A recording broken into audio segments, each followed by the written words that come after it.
Hey guys, what's up? Sando here, and today I'll be testing the latest and the most affordable desktop headphone of Sendy Audio, which are called Apollo.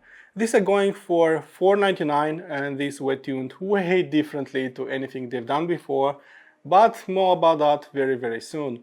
Let's check them out first and then break it down step by step.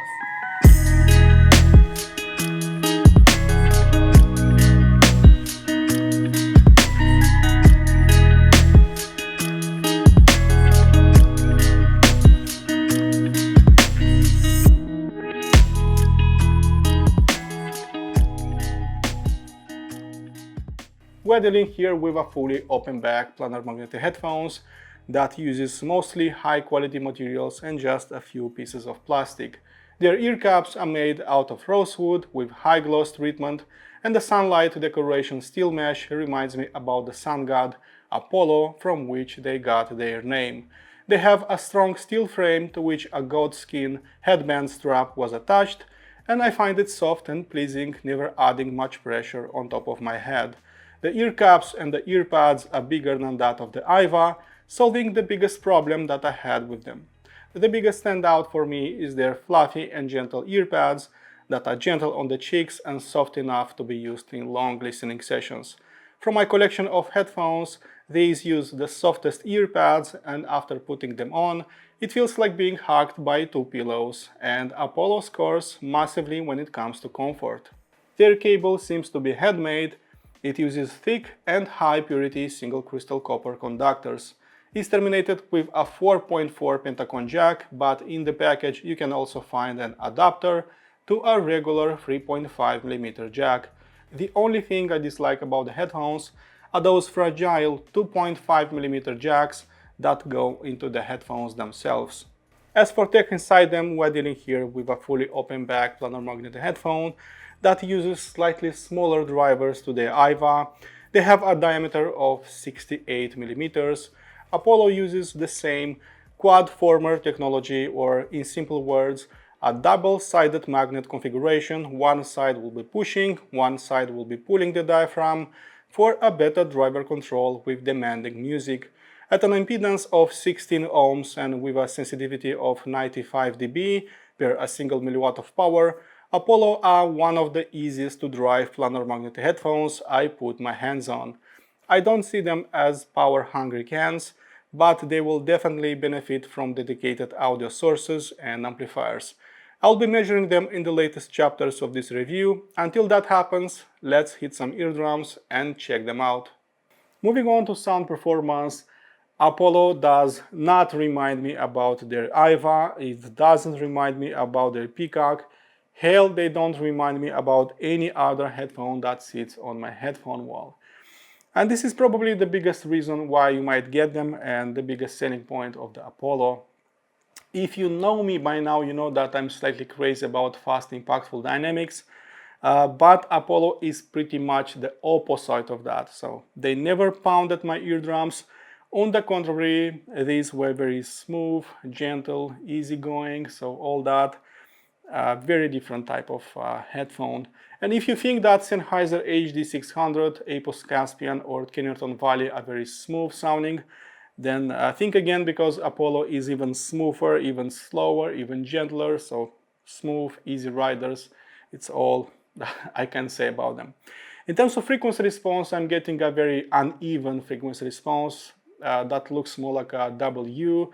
So there is a strong roll-off in the sub-bass up until 90 Hz are being reached, then an impressive mid-range delivery, very impressive, then again a drop in the mid-treble up to 4 kHz, and again a rise in the upper treble, so it's more like a W, something like that. This is the most uneven frequency response that I've recorded with the mini DSP ears, but you know, maybe I'm not mad about this, maybe someone really enjoys this type of sound. Now, if you are crazy about super fast transients, about speedy dynamics, then Apollo will disappoint you. But after a hard day at work, if all you desire is just a glass of whiskey and some relaxing music playing in the background, then Apollo will be offering you exactly that. So it's a smooth, easy ride that offers soft leading edges, a smooth presentation that puts a big accent on mid-range density and then on everything else. While being far from perfect, I actually dig their different approach to music reproduction. Moving on to Transient Response, they have a push-pull magnet structure, but sadly that didn't help that much in delivering a speedy presentation. And after listening to them for about a week now, I don't believe they sound so close to planar magnetics. They actually remind me a lot more about the sound of dynamic driver headphones that also sound quite soft, smooth and non-aggressive as planar magnetics are sounding. They actually remind me a lot about the sound of Sennheiser HD 650 and 600 that also sound quite mellow, quite soft, and in this regard Apollo is pretty much the same. And both the speed of sound and the last impact that lands on my eardrums felt just slow, mellow, not that fast, not that impactful, so you can almost forget about headbanging, about toy tapping with your electronica tunes. On the other hand, they will relax you right away with some relaxing music, blues, jazz, orchestral work, progressive rock, all that will just sound amazing with this particular headphone. And no matter how hard I tried, I simply couldn't make them fast and impactful. Even Class A all discrete amplifiers just couldn't make them bold, impactful, and slamming hard in the bass. And yeah, no matter how hard I tried, these are pretty much the opposite of fast and impactful sounding. This is not a headphone for everybody, but when listening to a wide variety of music on a daily basis, I can see myself using them with my blues collection on weekends with a glass of smoked whiskey near me. You know what's interesting about this particular headphone? That is their layering and their soundstage. So they have smaller drivers compared to IVA, but they have slightly bigger caps and bigger ear pads, and that somehow made them bigger sounding on all axes compared to the IVA. Again, telling me that driver size is not really everything in terms of soundstage, because ear caps and ear pad size sometimes is just more important. While Apollo aren't really soundstage champions and they aren't adding just massive amounts of air in between the notes, I still believe that they offered a decently sized soundstage, so quite a layered sound, very good separation of the notes. They actually sound much closer to the Peacock than to the IVA, and that is a very good thing, because if you are into, soprano voices, orchestral work, or just live music in general, then you'll be liking the Apollo quite a lot more compared to the IVA, and these ones are a little bit more expensive. While they won't challenge big sounding planar magnetic headphones, I never found them lacking in here, or just, separation that was never happening. On a positive note, they are sounding a little bit bigger to the Odyssey LCD1, to the Sennheiser HD 600, to the Olo S4X, and for me that is more than enough. Apollo loses some ground in terms of transients, that is for sure, but I believe they are winning lost ground in terms of detail retrieval, and I think that I've arrived at the culmination of what makes Apollo a pretty good sounding headphone in the first place. They actually remind me about the sound of the IVA in this region, but these aren't that sharp, aren't that detailed sounding, especially the sub bass. There is less information in the sub bass and there is less definition in the treble.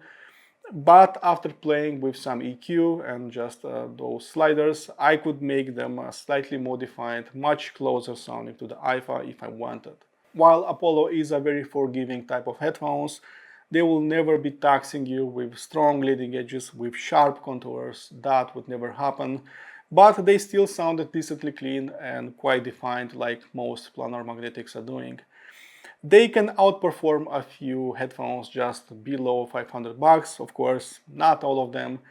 For example, Hi-Fi Sundara, I find them slightly clearer, more detailed, especially in the sub bass, especially in the treble, there is slightly more information.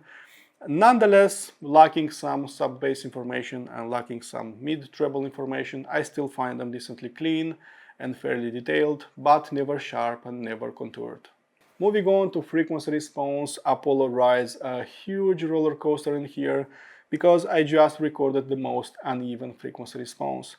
So starting with sub bass, this is pretty much the biggest disappointment that I have with the Apollo, because they cannot reach 20 Hz notes, so that sub bass is lightweight, it lacks cojones, it's not weighty, it's not defined, it's not powerful, so forget about headbanging or toy tapping with electronica music. That will not happen. There is just a huge slope in the sub bass, and starting with 90 Hz, it gets its momentum back, so you'll be getting plenty of mid bass, but little to no sub bass, and there is no other way in saying it. It delivers a gentle and slightly distorted bass output, which wasn't much to my liking. The absolute best region of the Apollo is the mid-range, because it was livelier, it was more playful compared to IVA and to Peacock.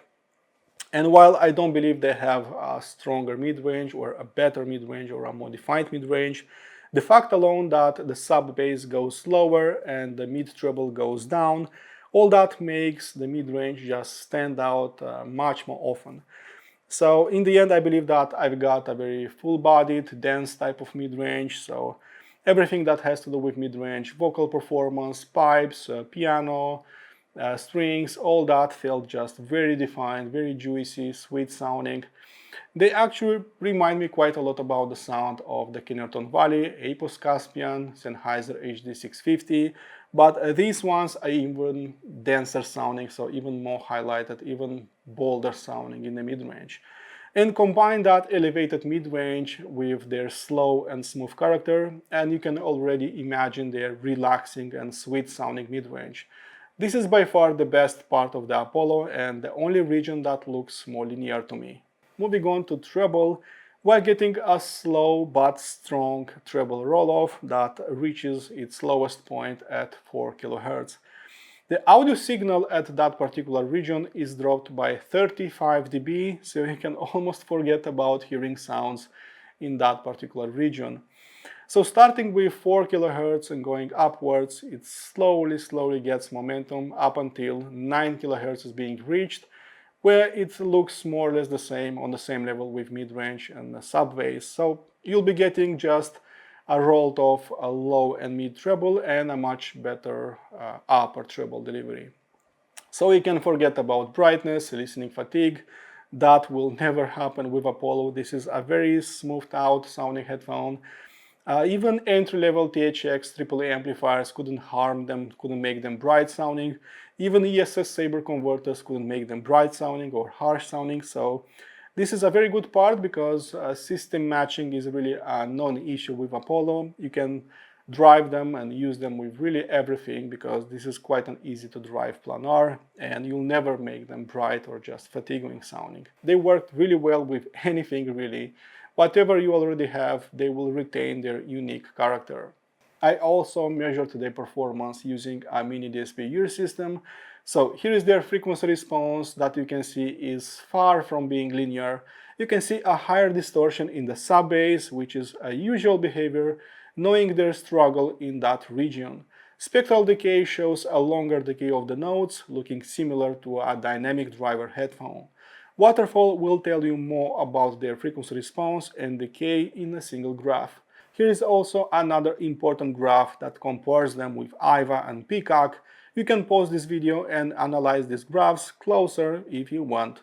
As for my conclusions, Sendy Audio crafted a comfier headphone compared to the IVA, mostly because they have bigger and plushier ear pads, and of course sound-wise this is a very different headphone to anything that they've done before.